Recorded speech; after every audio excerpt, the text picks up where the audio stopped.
আসসালামু আলাইকুম, কেমন আছেন সবাই? আমি আলহামদুলিল্লাহ অনেক ভালো আছি। আজকে এই যে পটল সুন্দরী রেসিপিটা দেখিয়ে দেব। পটলের ভিতর ডালের পুর খুব মজা হয়েছিল।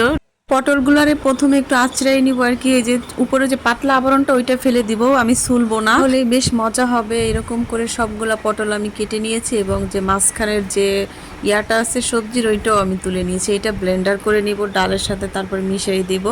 এই তো তারপর বারান্দা থেকে আমি কয়েকটা, ওই যে এটা এমনিও হয়ে থাকে আমার বারান্দা, এমনি হয়েছে এই গাছটা। আমরা বলি তেলাকুচকুচা পাতা, কার গ্রামে কি বলে জানি না, আমরা তেলাকুচু পাতা বলি।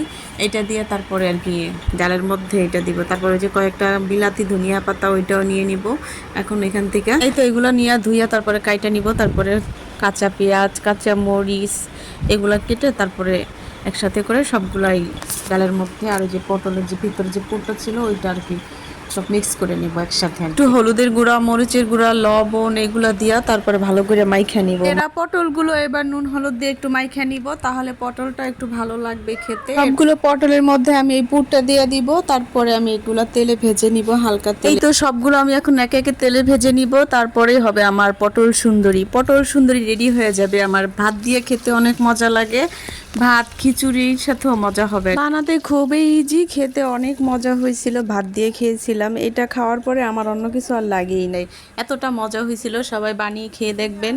ভালো থাকবেন, আল্লাহ হাফেজ, টাটা।